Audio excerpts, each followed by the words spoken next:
Welcome back to my top 100 board game series. This is part 8, numbers 30 to 21. I like the games in this part of the list so much that I'd buy them a Christmas present. But you know what I'd get them? One of the board games further up my top 100. It sends a message, and they're just great presents. If you want to buy any of these games to give to your games, there's links in the description below. Let's get to the list. And number 30 is This War of Mine, which is an epic cooperative game of survival. You're trying to survive a war, and you're not fighting in that war, but you are trapped in a city that's under siege. It's based on the video game of the same name, which was inspired by the siege of Sarajevo, and you control characters that are living in this derelict house, just trying to get by. You start by searching this house that you're in. During the daytime, you need to stay inside to survive, but there's plenty to be doing. You can be looking in furniture, digging through rubble, going through scrap heaps, trying to find things that you need. You're collecting wood and components and water. One of the things you need to do early to help you survive long term is to build stuff. So you're using these little scraps that you find to be able to build things like a rainwater collector, a deadfall trap, which will help you catch rats so you've got food that you can eat. You've got a lot of basic needs that you need to satisfy every day for your characters. You need water and food, you need heaters so they don't get cold, you need medicine if they get ill, you need bandages if they get injured. Each of your characters has a status in things like hunger and misery and illness, and they get worse the more things progress. So you need to try and stem the tide of some of those problems, because if they get too far, they end up dying. One of the crucial elements to survival is to send characters scavenging during the night, and this acts like a little push your luck minigame because you're flipping cards off a deck seeing what you encounter. You find a heap, so do you want to search through that heap? But that's going to make noise, and then you roll for noise, and if someone hears you, then you're going to encounter somebody from the residence deck. This could be someone helpful. You could try and convince them to help you somehow, or they could be shooting at you and you could end up getting wounded. What you're hoping to find are cards that represent findings. There's pantries and tool cupboards and furniture, and they have the juicy goods in that you're desperately hoping to find. Back at the house, someone needs to be guarding because you've got night raids. Other people are coming to scavenge from your house, and if you can't ward them off, then you're going to lose some of your precious things in storage that you desperately needed to craft your next items. Everyone that was guarding the house or scavenging didn't get to sleep, so they're now exhausted, which impacts the amount of actions they can do the following day. And it's not just sleep. If you're hungry or miserable or ill or injured, the more you are of those things, the less you'll be able to achieve. So you've really got to try and fix people, mend their wounds, so that they're more effective, you can get more stuff done. It is a struggle, and that's the overriding feeling of this game, that you are totally overwhelmed by your challenges, that you're never going to be able to make it through to the end of the game. And pretty much every time I've ever played, I haven't even come close. But for me, I love the story that gets told as you're experiencing this game. This is the book of scripts, and when you're out scavenging, you'll encounter people and locations and different scenarios, sometimes that you see from afar, that get told in story form. They're little narrative vignettes that add colour to this world that you're in and the depressing reality of what you're dealing with. Sometimes they will have positive outcomes, sometimes it comes down to a roll of a dice. Often there's a choice, maybe a moral choice. Do you help this person and maybe not get rewarded for it? Or do you leave them? Do you steal from them? There are loads of different outcomes in this book. I've never seen the same thing twice. And so every time you play this game, you're going to get these little extra details that really enhance the story that you're telling. Because the stories are grounded in reality and based on such distressing subject matter, they really stick with you in a way that if I was to play a fantasy narrative game and I find a magic sword, I'm just never even going to bother remembering that because it doesn't hit me in my heart, it's just a thing that happens. I first started playing this game 8 years ago when it came out, and I still remember stories that I read from those first games, items that we found that were so vital to our survival. It's incredibly rare to find a board game that tries to tell human stories with serious subject matter, and I feel like the only reason this game exists is because of the video game that came before it, and yet it's a sign of how good things can be if an effort is made in that direction, that this War of Mine feels more like a work of art than any other game I've played because of the story that it's telling. It's an incredibly long game. To play a campaign might take you like 10 hours, but the idea is you're supposed to kind of pause it and come back to it. But that's a lot of setup each time. Typically when I've played it, I've set aside a whole day, and realistically you just end up dying way before you actually get to the end. So what could have been a 10-hour game ends up being like a 6-hour game. Normally I would be turned off by a game of that length, but I'm just so invested in the story of this game that it somehow pulls me through. And because it keeps moving, you're always doing something, there isn't loads of downtime, it feels like the story's always progressing. You're always just clinging on. You get to another day by just having enough water and enough food. And what I think its masterstroke is how it combines that survival cooperative game of collecting resources, trying to stay alive, this resource management, with the storytelling, that they both kind of mesh together really nicely. One doesn't overtake the other. It is incredibly punishing, possibly the hardest cooperative game I've ever played, but because it fits the theme so well, and because you still get a story out of it even if you lose, I feel like it's worth it. I literally played this game last week to re-look at it with this top 100 in mind, and it massively climbed up the list because of how much I enjoyed it. I was so happy to be back in this world, and I hope it's not as long again before I get to play it next time. And number 29 is Stockpile, which is a stock market game with insider trading. At the start of each round, you will be dealt one of the company cards and then a movement card. Either that stock is going up, here American Automotive is going up by 4, or that it's going down. So you know what's good to buy or what's good to sell this round.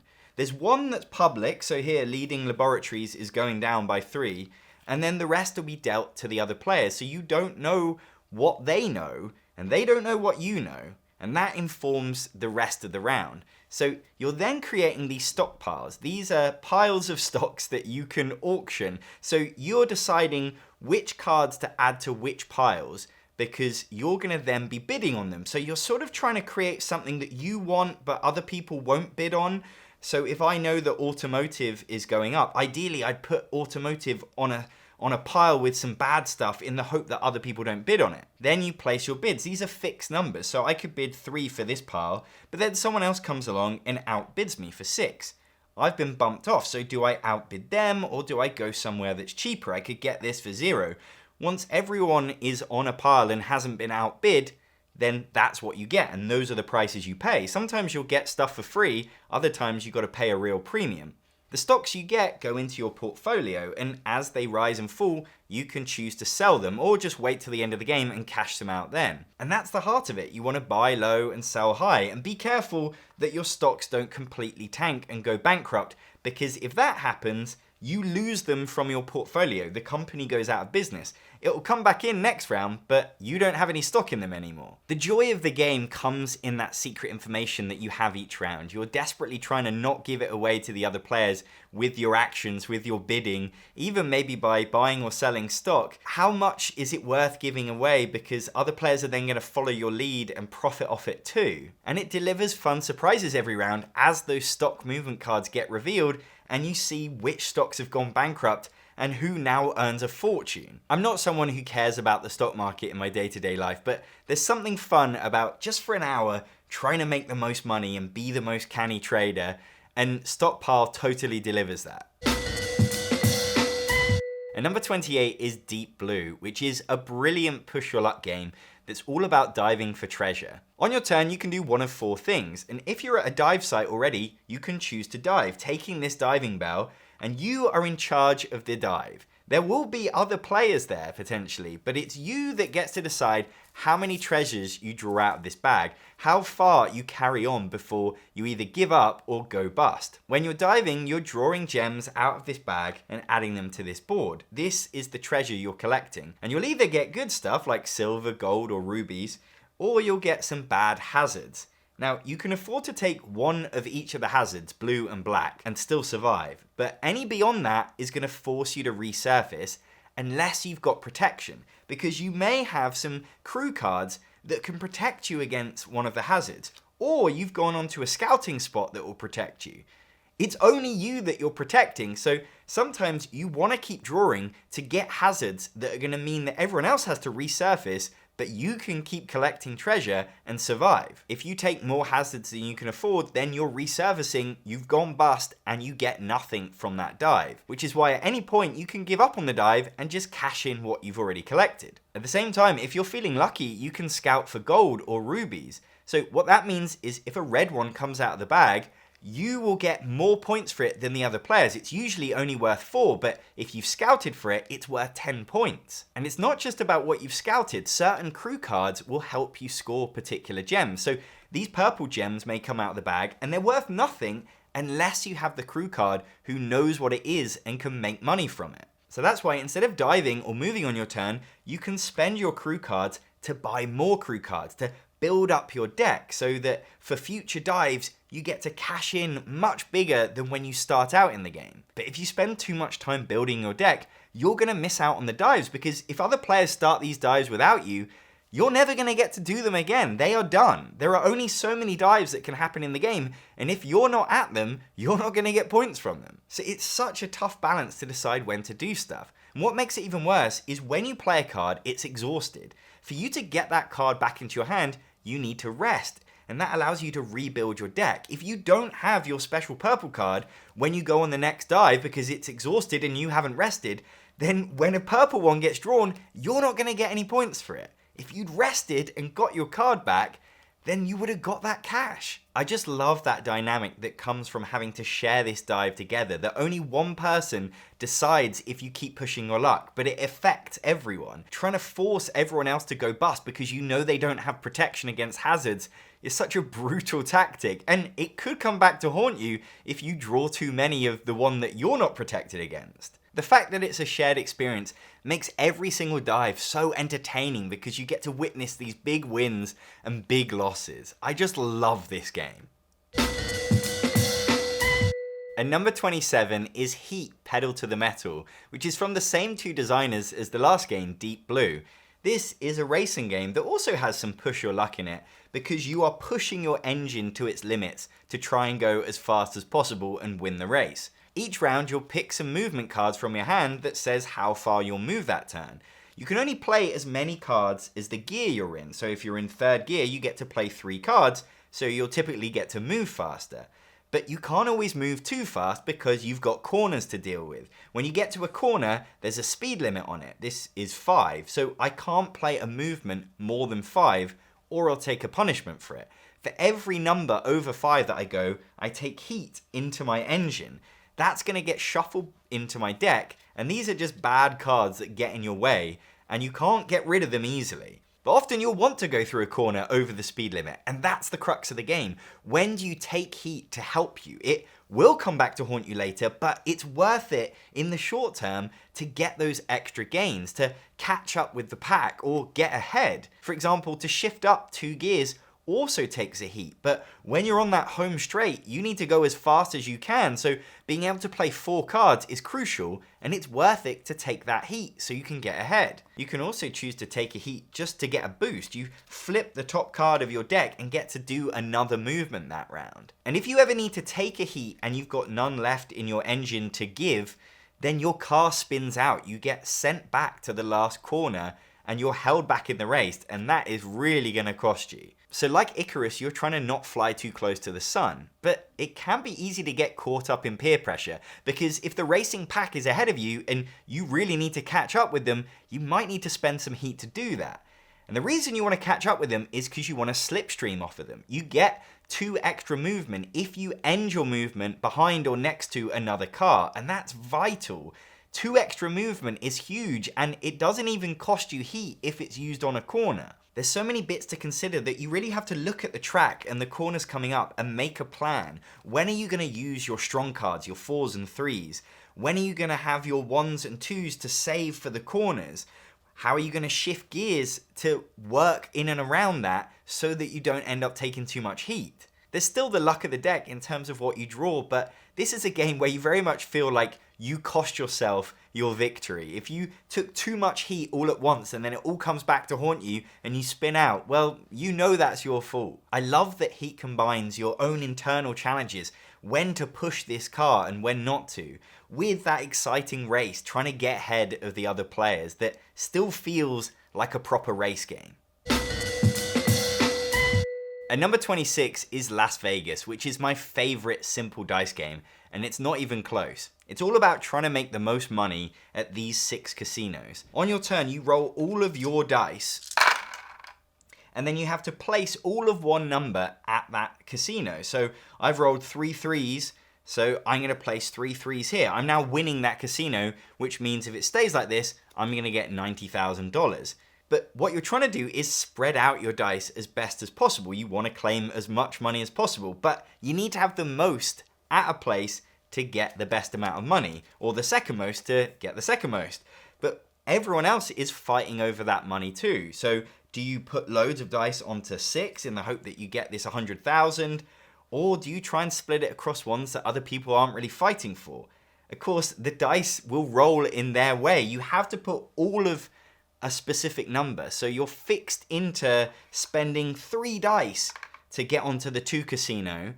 Or maybe you just put 1 down on 4. It's not going to win you anything, but then you've got more dice for next turn. You get to roll them all again, and maybe you'll have some better options, or you'll see how things have played out and make a decision based on that. It pulls you into fights that you're desperate to win. If someone tries to steal the money that you're gunning for by putting more dice on there, then you're desperately hoping that you roll more of that so that you can beat them out again. Where fighting it out can cause you problems is if you tie. If you've got the same number of dice at a casino as another player, you cancel each other out, and the winnings will go to the person that just put 1 dice down. That rule creates such great climactic moments towards the end of the round because you might have 1 dice left, you're forced to roll it, and then you have to put it on the casino that comes up. You've got no choice.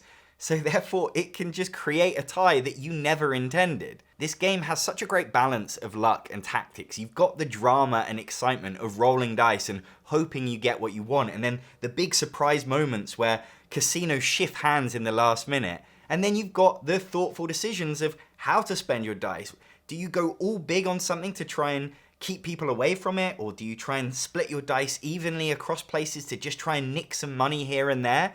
There's a lot of little intricate decisions in what is ostensibly a really simple game. For me, this game is a modern classic and deserves to be talked about and played so much more than it currently is. Number 25 is Burgle Brothers. This is a cooperative game about trying to carry out a heist. On each of the floors of this building is a safe. You've got to find those safes, crack them, and then escape the building before the security guards can catch you. It gives a great sense of exploration because you start the game with all of the tiles face down. As criminals, you haven't done your research. And so to find anything in this building, you got to take your time to explore these rooms. And you can do it the slow way, being very careful, or you can run and take risks, because every time you move onto a new tile that you haven't seen, you've got to decide, do you peek at it first and see what it is before you risk moving there, or do you just run straight there, reveal it, and potentially fall into a trap?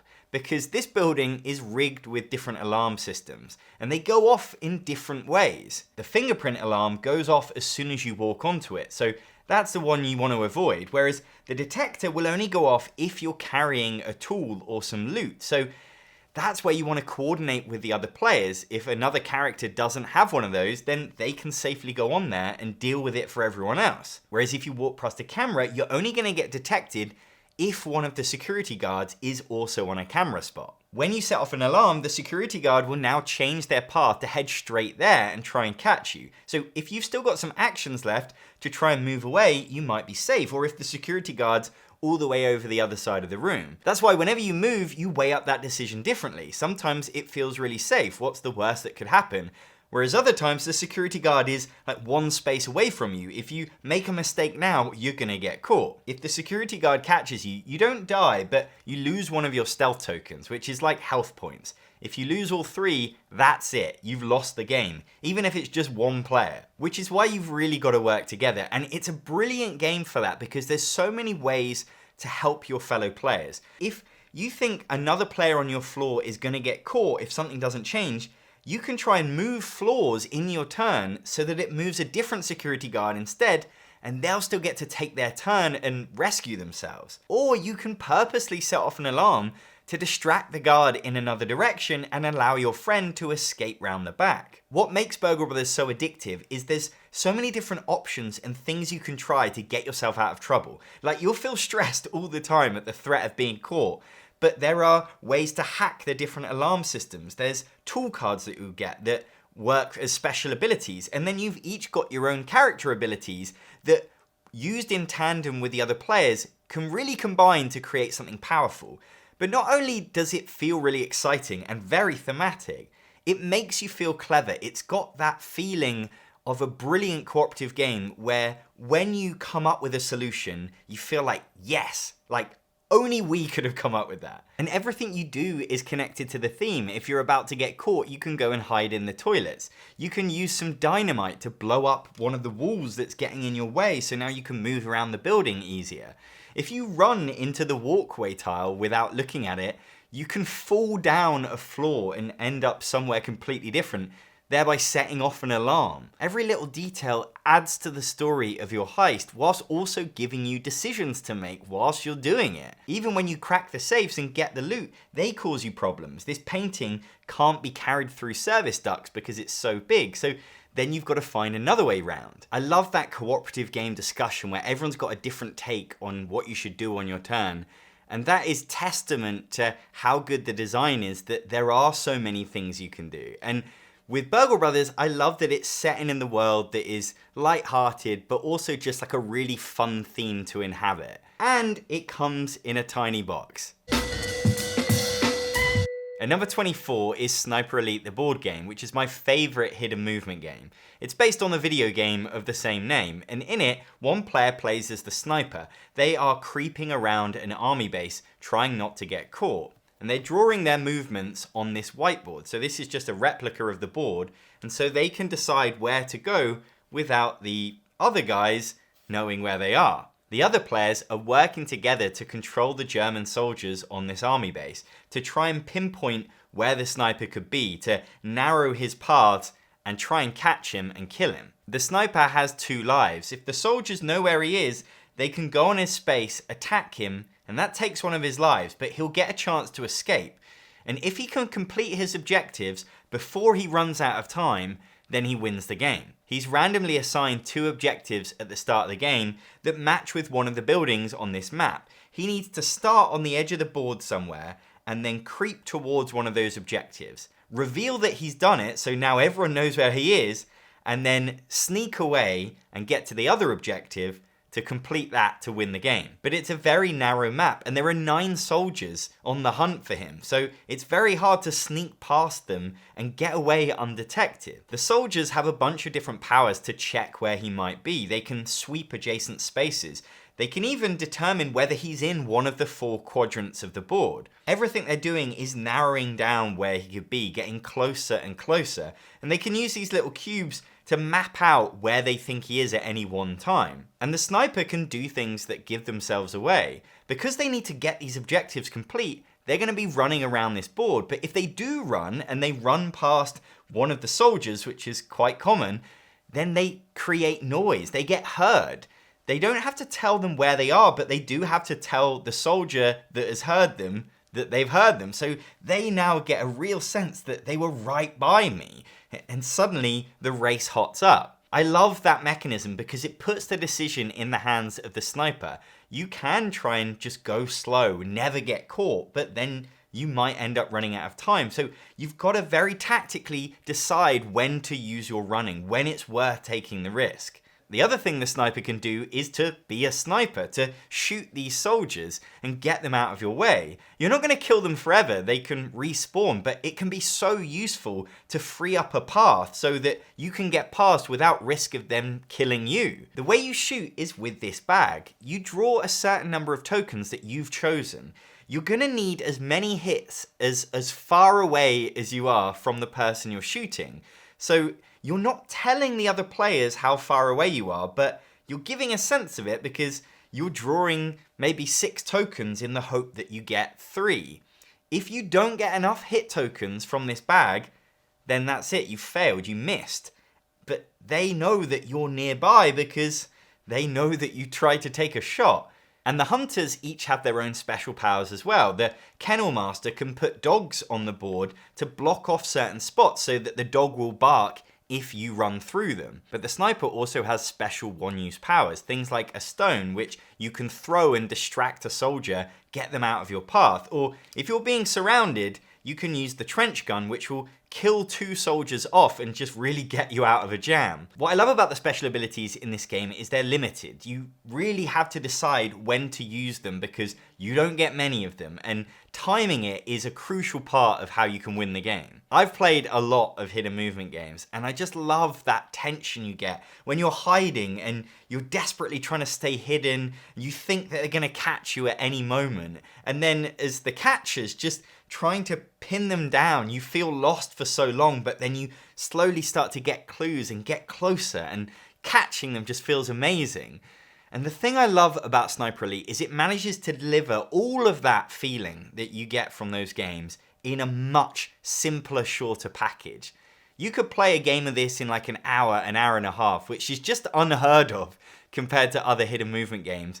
And it also feels like there's nothing missing. You've got the action, the special abilities, you've got really tough decisions on both sides, and a theme that like comes across in everything you're doing as well. I think it's just a almost near complete package for a hidden movement game. And number 23 is Dead of Winter, which is the ultimate zombie survival game. It's cooperative. You are trying to survive the zombie apocalypse together. And it's also winter, which isn't making things any easier.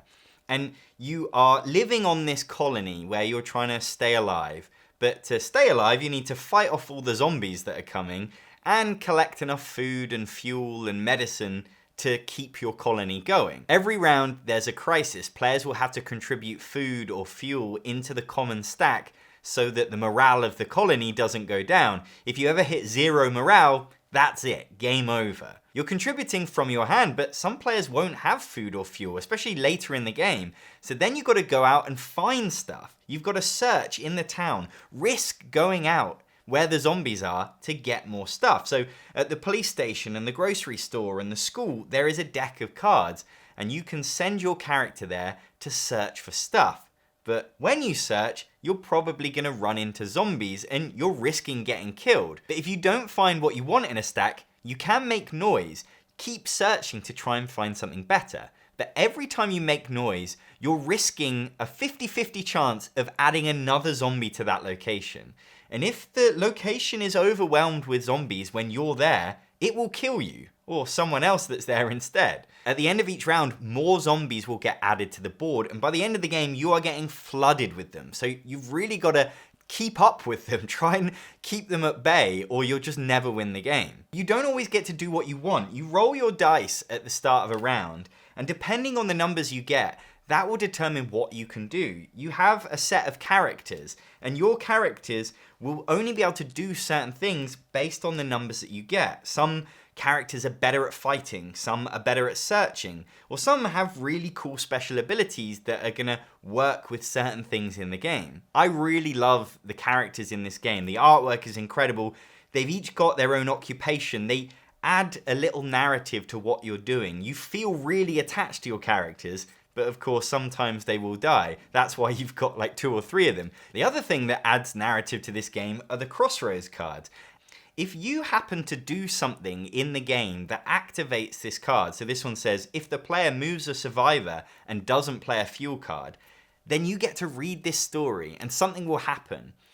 Usually you get an option, it's like a morale choice, and these stories are really nicely written. It doesn't happen all the time, but when it happens, it's just a really nice way to kind of tell little bits of story amongst what you're doing. As you can tell, it's a really difficult cooperative game. Just trying to win the game is tough. And what makes it even harder is that you all have secret objectives.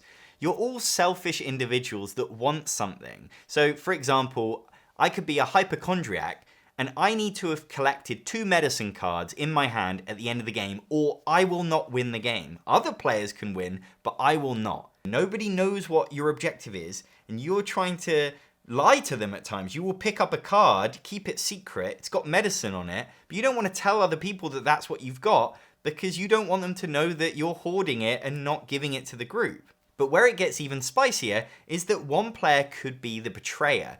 They have a special objective, which is that they want everyone to die. They want the morale to hit 0, and they can only win the game if that happens. So they are trying to bring everyone down from inside. And that is just such a brilliant mechanism. And it works so well in this game because everyone has this secret objective, the not so selfish one, it means it creates this blurriness where nobody quite knows whether anyone is the ultimate saboteur that's trying to kill the game. As I've said in this top 100, I love a thematic game that commits to its theme and gives you so many different things you can do in the game that just fit that story that you're telling. Dead of Winter is great at that, and it's also one of the simplest of these kind of bigger thematic games that you can get. There are so many that I've played I would just never touch again because they're just so fiddly and overcomplicated with their rules. And I feel like Dead of Winter is surprisingly lean, and it doesn't last sort of 6 hours.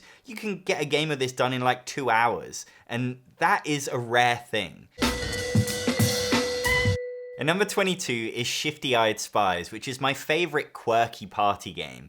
It's a game where you are winking at each other and trying to spot other people winking at you without anyone else noticing. So you all play as spies, and you're given these cards, you draw them off the deck. This refers to the other spy around the group that you have to wink at. So everyone's got a color, I'm orange, I got to wink at the blue spy. And then if someone is to wink at me, I have to receive that and then shift my eyes to one of the locations on the table. When it comes to their turn, they will have the opportunity to be like, I winked at John and he looked at the cafe, and we both reveal our cards and we get a point. We're trying to get to 5 points and then win the game. You can try and catch someone, intercept their communication. You can use one of your tokens and accuse them of winking. And you can either just say, oh, this person winked at them, or you can try and complete the whole mission and say, and then they shifted their eyes to this. Either way, you're intercepting their points. You're stopping them from getting their points and stealing them from them. So it's not just about being good at winking and shifting your eyes, it's good about detecting other people. So everyone's got their wits about them at all times, and it just creates this incredible, intense atmosphere where you're sort of in silence with like these fits of laughter because you just can't control like the feeling that you get. And sometimes someone will wink at you, you'll shift your eyes and you'll think, did they catch that? And they're just being so chill about it that they're being so trying not to be detective that you feel like they missed what you did, but actually they were just really quick with spotting it and you get the point anyway. I used to be on the hunt for quirky games where you're listening or playing in the dark or trying to communicate in loads of different ways. And this is the one that actually works, that stands out as just being so much fun. As long as you can wink or some close approximation of winking, you're gonna have a good time with this game. It's really clean, it packs such a punch, and it's so different to anything else, but it totally works. It is just a really fun blast of a party game. It's sadly totally out of print, which is such a shame. If you're into party games, just offers something completely different from anything that you've already got. And number 21 is Thief, France 1429, which is the heaviest, most thematically detailed game that I own, and I absolutely love it. It's set in medieval France, and you are trying to claim power and control for your family. Your family's made up of these lord cards, and you are trying to make them successful and powerful. They will be leading your troops into battle, but they will also become bishops, cardinals, maybe even king or pope. These are the different roles that you're trying to claim to win points to win the game. I love that everything is told through the lens of people. They're not given much character, just some names, but it's these people that you're trying to keep alive, that other factions can try and kill, and it's them that you're trying to get to ascend through the ranks. You'll start off laying claim to villages, and as you fill up the villages, you could pay to become a fief lord. That will give you a title. It'll also give you 1 victory point. You only need 3 to win the game. When there are enough fief lords, then you can vote on someone being king, and king is another victory point. Or you can go the religious route. If you control enough of a bishopric, then you can vote for one of your lords to become a bishop. Then they could become a cardinal, and finally they can become pope, which is another victory point. So all of these positions of power are super important for the influence they have on the game, and most of them are voted on.